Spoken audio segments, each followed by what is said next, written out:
योगेंद्र यादव ने कहा, मैंने प्रज्वल रेवन्ना में जो अश्लील वीडियो नहीं देखे, उन पर पीएम मोदी और उनके दादा पूर्व पीएम एचडी देवगौड़ा का हाथ है। पारस एजुकेशनल ट्रस्ट जुबेर उल्लाह खान के मतदाता जागरूकता कार्यक्रम का आयोजन किया था और योगेंद्र यादव कार्यक्रम में शामिल हुए।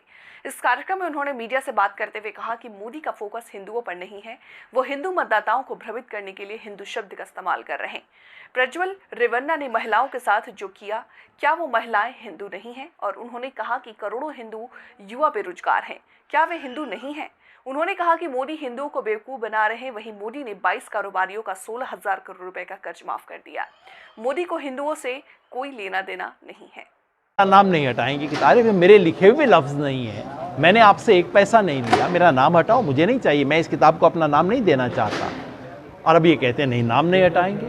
देख लेंगे, ये बहुत छोटा मसला है। इस देश में जितनी बड़ी बड़ी गुंडागर्दी हो रही है उसके मुकाबले में तो ये कुछ भी नहीं। सर, इन 10 सालों में मोदी गवर्नमेंट का फोकस हिंदुत्व पे रहा या हिंदुस्तान पे रहा? मोदी गवर्नमेंट का फोकस ना हिंदुस्तान पे रहा ना हिंदू पे रहा। मैंने सुना आपकी बात को। ये जो बार बार हिंदू शब्द का प्रयोग करके ऐसा इंप्रेशन बनाना चाहते हैं कि हम इस देश के हिंदुओं के भले के लिए काम कर रहे हैं, ये बिल्कुल झूठ है। आप मुझे बताइए, ये जो प्रज्वल रेवन्ना ने जो किया उसके शिकार हिंदू थी कि नहीं थी? आप मुझे बताइए, जो लोग बेरोजगार हुए वो हिंदू थे कि नहीं थे? क्या हिंदू नौजवानों को रोजगार मिल गया इस देश में? जिनके घर में महंगाई की मार पड़ रही है वो हिंदू हैं कि नहीं है? और इस देश में अमीर और गरीब के बीच में जो फासला बढ़ा, जो लोग गरीब हुए वो हिंदू थे कि नहीं थे?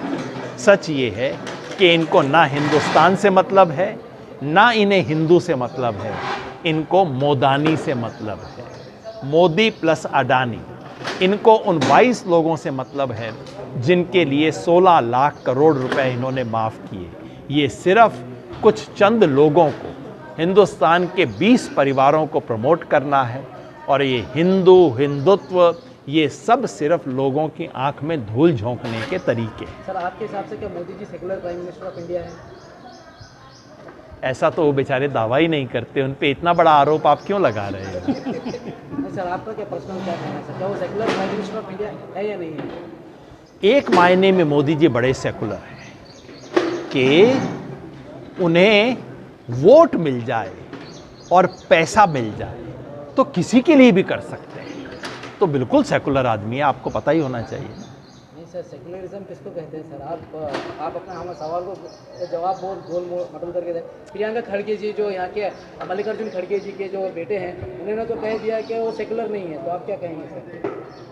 ये तो बच्चा इस चीज़ को जानता है कि बीजेपी इस देश के सेकुलर कॉन्स्टिट्यूशन की जड़ खोदने पर आमादा है।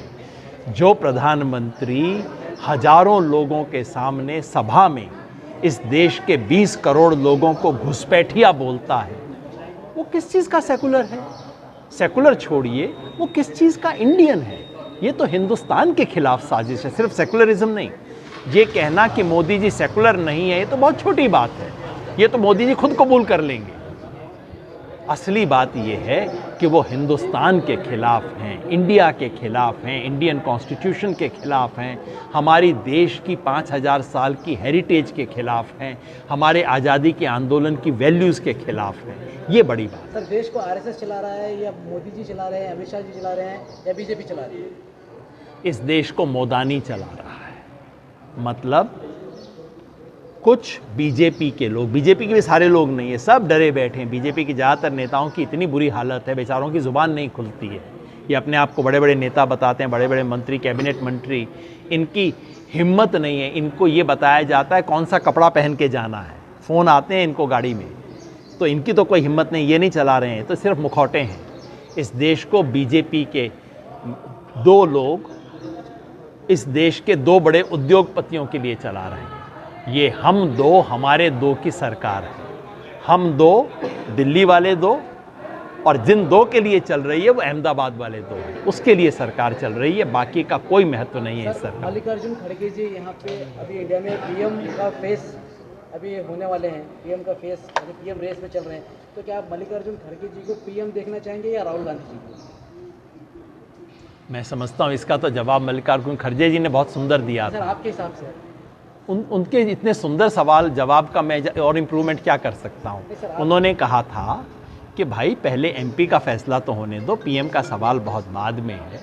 और मैं समझता हूँ सबसे अच्छी बात यही है, ये जो कौन बनेगा प्रधानमंत्री, मीडिया ने इस देश का सबसे बड़ा सवाल बना रखा है, मेरे लिए सवाल नहीं है। इस चुनाव का सबसे बड़ा सवाल ये नहीं है कौन बनेगा पीएम, सबसे बड़ा सवाल ये है कौन बचाएगा संविधान इस देश का। तो क्या आप राहुल गांधी जी को फ्यूचर प्रधानमंत्री देखना चाहेंगे? मैं तो आपको भी फ्यूचर प्रधानमंत्री देखना चाहूँगा, क्यों नहीं बने भाई, सब बनना चाहिए इस देश में जिसमें काबिलियत हो, जिसमें काबिलियत। मैंने बताया ना, मेरे को रत्ती भर इंटरेस्ट नहीं है चेहरों में, मैंने पहले भी कहा है, लिखा है, मेरे को किसी चेहरे में रत्ती भर इंटरेस्ट नहीं है।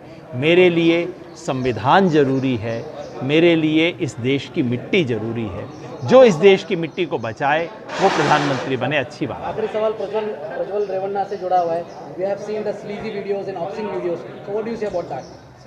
मैंने कोई वीडियो देखे नहीं है, मैंने केवल उसके बारे में सुना है, और जो सुना है वही शर्मसार कर देने के लिए काफ़ी है। मेरी तो ना देखा है ना देखने की मेरी हिम्मत है ऐसी चीज़ों को। सवाल अब ये नहीं है कि प्रज्वल रेवन्ना ने गड़बड़ की कि नहीं की, तो अब सारी दुनिया कहेगी, अब तो देखना बीजेपी वाले भी कहेंगे, अब तो जनता दल एस वाले भी कह रहे हैं। असली सवाल ये है कि उसके कंधे पे हाथ किसका था, उसकी पीठ पे हाथ किसने रखा था।